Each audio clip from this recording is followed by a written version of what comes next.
this video, we'll discuss the features on Andrew Cuomo's face that point to a conflict between logic and emotion, as well as a willful personality. Enjoy. In today's face reading, we're looking at Andrew Cuomo. He's got a very interesting face. A lot of people do, but what makes one person's face interesting definitely differs from person to person. We all have a unique signature, but this was a suggestion from my friend Nalini. So what's up, Nalini? This one's for you. Where to start? I'm going to go with his wrinkles first. When I look at his wrinkles, what I notice about his face is that a lot of the wrinkles are deeply grooved. Now, as we age, all of us are going to have more deeply carved wrinkles as we get older. This is true for everybody. But at his age, given where he is, some very deeply carved lines. The ones that stand out the most to me are the purpose lines here. He's got very good connected forehead lines here in the forehead area. And then he's also got some areas where I would say he's sort of leaking, particularly around the chin. He's got the lifestyle depletion marker here. And then the area around the third eye has a bunch of kind of fragmented wrinkles through here. So I'm going to go through and talk about these. And in relation to his political career and his position as a political figure, what that sort of means and the story that his face essentially tells, which is what we're doing when we're doing a face reading. We're looking at the story the face tells. And then by telling that story, you can sort of take inventory and say, well, this is where you've been. This is sort of what's been going on. And you can course correct or continue to lean into certain things depending on what we find in the face reading. So, connected forehead lines.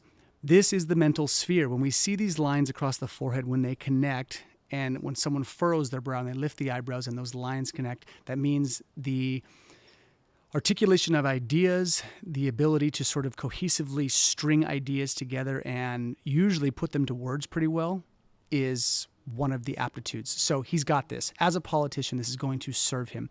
This also relates to the 20s, which usually means when the forehead lines connect, that means the lessons of the 20s, which is usually centralized around the identity, who we are, what we're doing, how we fit in.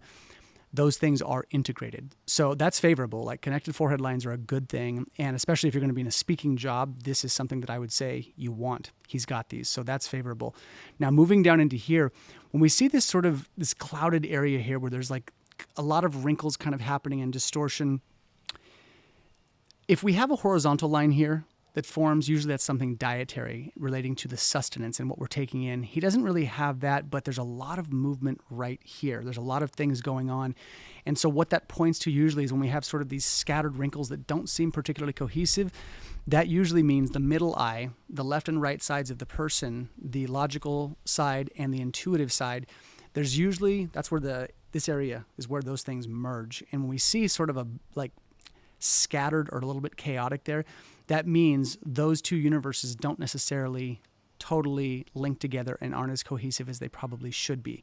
So that means conflict with the intuition and the logic. Here's what I should be doing based off of polling and what people are telling me to do and what the voters are saying. And then I also have my intuitive bent as an individual, what I should be doing.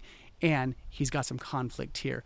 So not necessarily very favorable. That means most likely his job has weathered him pretty heavily. These are conversations and questions I would be asking him about, like, hey, talk to me about those two things, the left and right sides of the brain, how they merge, what's been your experience, and then what are some ways that we can sort of work around that, either through, yes, diet and sustenance. Those things can actually help left and right hemispheres of the brain because what we put into our bodies has a direct impact on our physiology and in turn our mood.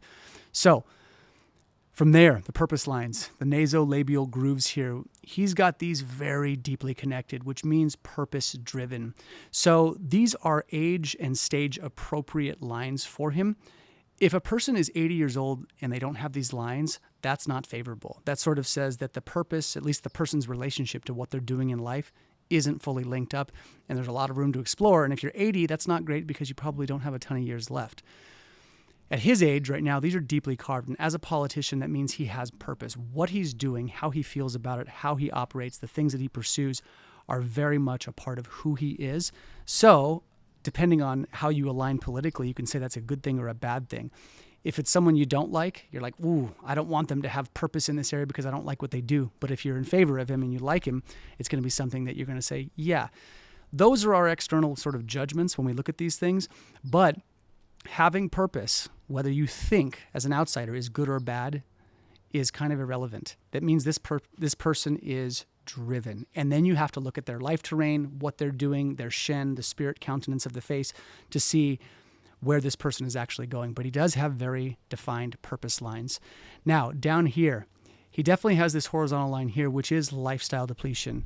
Not really surprising. A lot of politicians burn the candle from both ends. They have very high stress jobs, which means they're likely going to deplete in some capacity based off of what they have to do. There's a lot of conflict in politics. The public image and then who you are behind closed doors.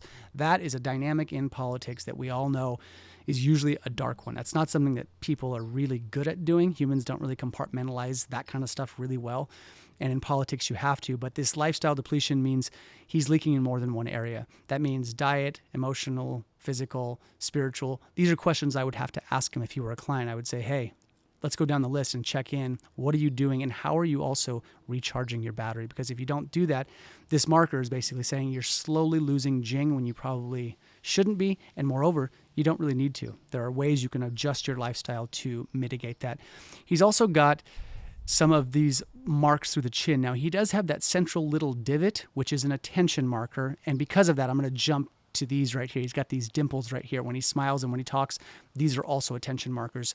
So this means usually the person thrives on attention. They do very well in attention-centric environments where they're getting attention, they're digesting it. As a politician, very favorable.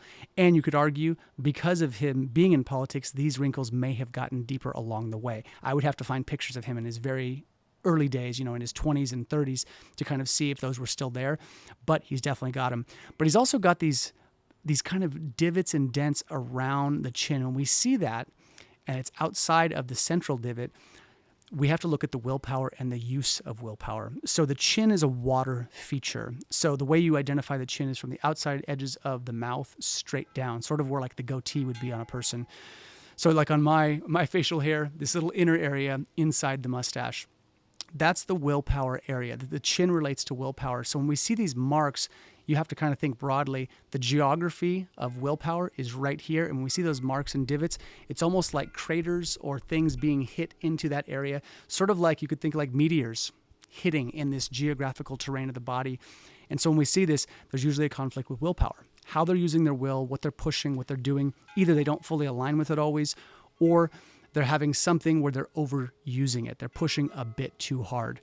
So these are some of the things that I would notice, that I would be putting on his radar that I noticed, but I would want to talk to him about. Now, going off of the wrinkles also, if you look at his face here, he's got some joy lines. He's got these wrinkles that go here, and you can really see some deep crevices all through the cheek.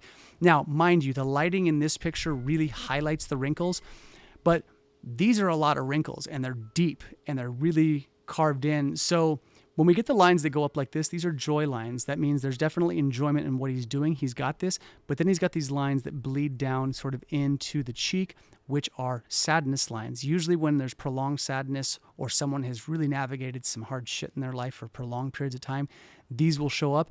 Again, something likely exacerbated by politics. So he's definitely showing these lines. And then he's got these cuts through here into the cheek, which all fall into the attention marker and also bleed kind of into sadness lines. So it's like the sadness lines kind of taper and blend into attention markers, into these crevices and lines through the chin. So it's almost like if you were to read this, very clinically from the face reading, there's like joy lines that turn to sadness that requires attention, that kind of dismantles and maybe suppresses or impacts the will negatively. There's something through here. There's a lot of terrain here. Again, these are sort of just highlights. He's not a client. I'm not doing a face reading with him. And if any of you want a face reading, you can always reach out to me. There's information in the description box down below, and at the end of my videos, my website. You can find me there. But these are like starting points. I would say, hey, you got a lot going on through here. Let's talk about it and see what you can do. So in terms of his general shen, though, the way his shen presents to the face, which is the spirit, the anima, the consciousness, sort of like the inner workings of a person, his shen is kind of intense. It's kind of wood-driven. There's sort of an intensity and gruffness that comes through that. So it's like the spirit comes through the lens of wood a bit. The wood is that intensity in the look of the eyes and in the face, that gruffness, that toughness. So he's got this. He's a New Yorker. You can definitely see this sort of like general like quality. People either like that or dislike that depending on their elemental rhythms and their facial features usually. But putting all of these things into one box as a politician, he's got features that are very much, I would say, stereotypically aligned with politicians. So that's favorable. But with Wood and that countenance of that gruffness, people that usually have this are usually very off-putting. The way they deliver, you either love them or hate them. And it's like either you love the tough love or you can't stand it. But and looking at his face, there's definitely a gruffness. But with these wrinkles and some of these conflicts, yeah, if I were reading him, I would be like, yeah, I would be very careful and I would tread lightly in terms of what he says and what he actually does and finding out if they actually line up. I don't know his political record really well. I'd be lying if I said I did.